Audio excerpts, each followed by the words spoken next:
back to my channel again. It's your girl Mia here. And if it's your first time to come here in this channel, I encourage you to click the subscribe button down below and click also the bell button for you to be notified every time that I upload videos here in this channel.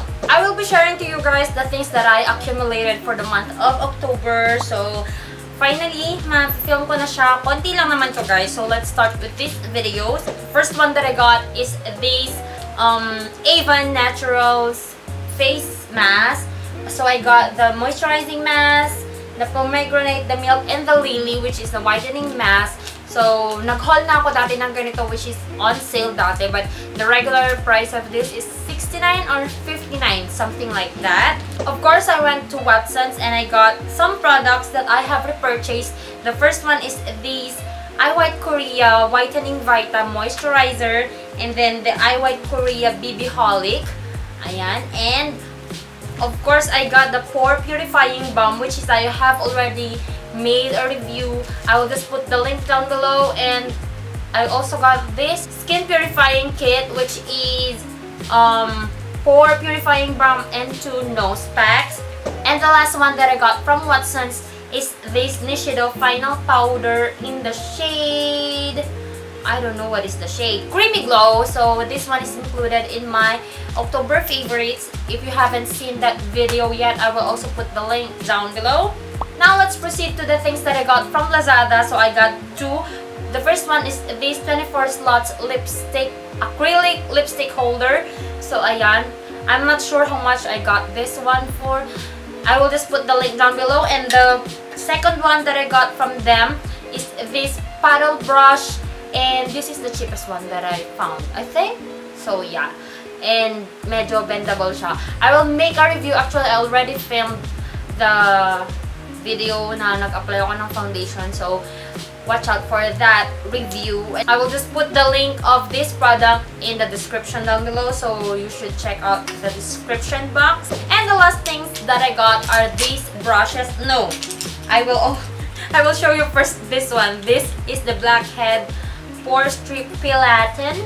I got these things from Shoppee the first time that I shopped on Shoppee. So ayun guys, maganda pala sa Shoppee kasi makikita mo, parang itatype mo lang kung ano yung hinahanap mo, and then everything will show up, yung mga results niya, tapos makikita mo kung anong pinakamura, pinakamaganda. So you can just choose while still browsing, hindi yung pupunta ka ng every shop, ganyan-ganyan, diba?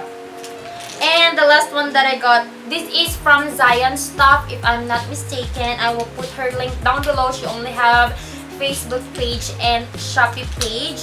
And the last thing that I got from her is these brushes. These are the Kabuki brushes, and I will make a review of these brushes as well because this is the most affordable one that I got na nakita ko na brush, pinakamura sa lahat ng nakita ko. This one is only 250 pesos if I'm not mistaken. So ayun guys, meron na kayong 5 na pang face brush and 5 na pang eye brushes. So yeah, these are only 250 pesos. So I will make a review kung worth it ba yung 250 pesos nyo dito. Sulit ba? Sulit ba? So let me know down below kung sulit ba yung mga nakuha ko. So may mga kinuha pa akong ibang products from that shop, pero hindi kasi sa akin yun, so I can't show it to you guys. Kinuha na ng friend ko. And the last one, she gave me a freebie kasi konti lang naman, mura lang naman yung natanggap ko or yung binili ko from her.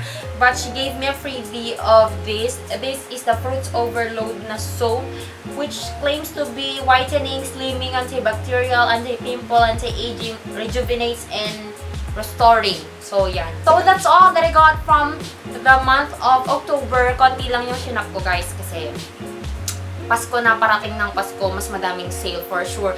So if you wanna try the Shoppee, I will put a link down below. Yeah, maganda pala sa Shoppee. This is not a sponsored video, pero yun, yung experience ko, medyo matagal lang yung shipping kasi from Shoppee to the seller, then to the seller, to Shoppee, then back to the customer, I think. So, if you are not in a rush, yun, maganda sa Shoppee. Pero if you are in a rush, medyo matatagalan, baka mamumuryot ka sa pag-aantay sa product mo. But I'm not in a rush. And sobrang mura guys. If you accumulated 250 pesos in one shop.